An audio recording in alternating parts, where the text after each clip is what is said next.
Good morning, everybody, and happy Easter. It's Coop's dad, and as I promised, I wanted to provide a brief video on an update for the Coop's Advice Foundation. Today is Sunday, April 9th, Easter Sunday, but April 9th also marks the date of exactly 10 months since the passing of our beautiful boy, Cooper. So it's a little bit of a bittersweet day, but I hope every one of you and your families have a wonderful Easter. We plan on having it. And anyway, on to the update. So we've had a lot of things happen in the last 10 months with the Coop's Advice Foundation. So that's why I thought I'd do a video instead of sending out an email with just a long text message written in it. Let me start off by addressing a number of things that have happened since then. As you know, we do a merch drop every quarter, and we seem to sell out with a few days of launching new merchandise. We'll be having another quarterly merchandise drop in May, but we're going to start stocking the store with a lot of core items that we get requested from everyone all around the world that they wish they can continue to buy. So beginning in May, you're going to see a lot of the core merchandise filling the store, but we'll come out with a new design each quarter, kind of emphasizing something to dealing with mental health or addiction. But the designs we have in the work presently, I think you guys are going to really love. There's some really cool apparel, and also we're going to be launching some new accessories that you can get as well. So please stay tuned to the foundation website, coopsadvice.org, or just all the various social media platforms that we're on, TikTok, Instagram, Twitter, YouTube. You'll be able to see the live updates there for new merch coming. We've also recently launched the Coop's Advice podcast channel on YouTube. And we have two different series that are one that's already been launched and one that's in production of being launched. The first series is the Coop's Advice podcast, and I have been conducting various interviews with social media influencers, other folks that are involved with platforms that we support. For example, our first episode was with Theo, the CEO of End Overdose, and I also did a subsequent one with Dr. Elizabeth Zona, who's a board-certified anesthesiologist and addiction doctor. Our third podcast that will be launched is actually premiering tomorrow at 10 a.m. And it's a podcast that was done with Coop's mom, Treva, in Texas, with Connections Chat podcast. That is a mental health podcast. They flew her out there for an interview, and we have a copy of it. It's premiering tomorrow morning on the Coop's Advice Foundation YouTube channel at 10 a.m. I have scheduled a number of films and production and interviews, social media influencers, artists and entertainers that you would all know and have been asking for, and also with a regional head of the Drug Enforcement Agency that have reached out to want to collaborate with the Coop's Advice Foundation in spreading fentanyl awareness and education. So go to the YouTube channel, subscribe, like, and there's some really cool stuff I think you'll like. We also are continuing to support other foundations and platforms that are supporting mental health and drug addiction, particularly from the standpoint of eliminating the stigma around mental health and helping support fentanyl awareness and education. We just issued our second grant, and that was to the End Overdose Foundation for $10,000 for them to continue their work in providing free online training and certification of naloxone, Narcan, and also providing Narcan for free for those who take the course, the free online training anywhere in the United States. And they're also branching out and doing Narcan training and certification in a lot of the college campuses across the country, and also in various different, aligning themselves with concert promoters, concert venues, to be able to train and have on-site Narcan in the event there might be an overdose. One message I'd like to proposed to all of our listeners and supporters about End Overdose and the Narcan is please go online to endoverdose.net, do the 15-minute training and certification. They'll send you free Narcan. Keep it in your car. Keep it with you.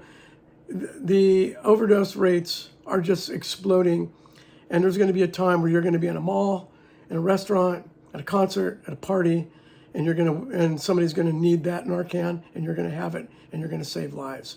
So please continue to support endoverdose.net as we are. We also continue to support other platforms such as the Drug-Induced Homicide Foundation, the DEA's One Pill Can Kill campaign, Families Against Fentanyl, the entertainer Jules Inspiring Children Foundation. And we've also embarked to support legislation in California in two different areas. One is to change the denotation from the coroner's office and in the prosecution that anyone that's passing away today from illicit narcotics laced with fentanyl, it's considered an accidental overdose. We believe that words matter, and that then these deaths, like Coop's, where he took one Xanax, a counterfeit Xanax, of which he should have never even had any effect from that, close to dying, died from a lethal dose of fentanyl laced in that drug. So we'd like to see the legislation enact change where we will have, drug-induced homicide or drug-induced murder or death by fentanyl poisoning. There are cases of accidental overdose, but that shouldn't be applied to everything, and we do believe that words matter. Secondly, we're supporters of legislation to be able to change the prosecution and conviction laws and the penalties at the local level in California to at least match what's happening on the federal level. Today at the local level, there's not much being done to prosecute and convict and have penalties for those drug dealers that are selling illicit counterfeit drugs and where there's harm affecting either serious physical harm from an overdose or actually in most cases it's death.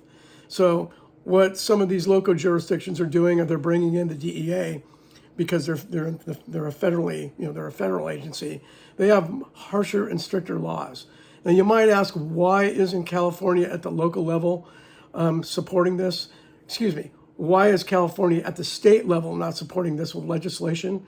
Primarily, there are those legislators that feel, I think it's due to being uneducated, they feel that if we prosecute drug dealers selling counterfeit drugs with lethal doses of fentanyl that result in death, we're going to continue to overcrowd our jails. So I just venture to say what the groups that we are supporting, like the Drug-Induced Homicide Foundation, is that we should be putting people in jail that are causing deaths, like they did with our son and many of the other fentanyl inflicted families that are suffering out there because they have lost ones who did not plan to die, but who have died. Now, the legislators think that overall, anybody that's died from fentanyl, it was kind of self-induced. They were drug addicts or they were experimenting, etc. But these people did not intend to die. They were laced with lethal doses of fentanyl and they died as a result. There should be stricter penalties for that. The other opposition position on that is that they consider it being racist, that it's going to focus more on the Hispanic and the Black communities, which I think is completely ludicrous. Fentanyl and death by fentanyl does not discriminate. It is everywhere in our society. It's killing people every day. Every 11 minutes in the United States, someone dies. The leading cause of death over cancer, car crashes, DUIs, over everything. The number one leading cause of death in the United States from the ages of 18 to 45 is death by fentanyl. Our state legislature and our state representatives in California really need to spend some time on this, and before it's too late, and more and more of our communities die from fentanyl, and we need to make some changes. So the Coops and Vice Foundation is beginning to support these, because now that we've become aware of this and understand the issues in preventing prosecution and also incarceration on this, it doesn't make sense for us. We're going to be pouring our resources and time to support that. So a lot has happened. We're going to continue to reach out and explore other platforms. Truly, what we're going to continue to do, we're going to continue to be led by Coop. We feel, Coop's mom and I, we really feel his presence, and we feel his touch, and we feel directed where he is leading us for the things that he started with this foundation. And I can't explain it. I can't explain it to you because you haven't experienced it, but we really do feel led. We feel signs and doors open up and things happen. Lastly, there is the Coop's Advice Discord. The Discord today, which we will always support, the Discord channel that Coop started a week before he passed away, for a safe place for kids and to go and feel safe and open up about their concerns and their struggles with mental health and addiction. That is still approximately 250,000 kids worldwide on it every day, sharing their struggles, and others are reaching out back to them with love and help and support and hope. We've added a number of additional channels to the Discord, which there's a venting channel to be more specific about your struggles and to be in private with it. There's an art channel. There is a music channel. And we recently just opened up an edits channel. And what the edits channel is that Treva and I receive hundreds of these daily from all around the world, where a lot of fans and supporters of Coop send us tributes that they have created, either art or videos or photography, music, particularly videos that they post on Instagram and TikTok, and their support and their love of Coop. We now have a place where these can be memorialized forever on the edit channel, on the Coop's Advice Discord channel. So if I highly encourage all of you, if you're unfamiliar with Discord, you can reach out to me. I'll send you a link and an invite to it. Otherwise, you go on the Discord platform, look for the Coop's Advice channel. And I'm so thankful that our boys set that up, because it's truly helping our Gen Z youth who's only asking for one thing. They just want to be able to have a safe place to open up and to be heard. They want to be listened to. They want to find somebody else that has similar struggles, and they want to talk about it. And I'm so happy about the support that they're reaching on it, because the first step is to open up and talk about it. And hopefully they're going to make a positive and healthy choice in the next steps of their lives, other than a lot of the unhealthy and negative choices that lead to, a lot of tough places. Lastly, I started a Coop's Dad's Advice channel on Discord for other parents and adults of loved ones that are suffering from mental health and addiction or have lost a child. So I'm on that channel quite often. You can reach out to me. I'm known as Coop's Dad on all the social media platforms and on the Discord. I'm there to talk with any adult and parent about what they've gone through.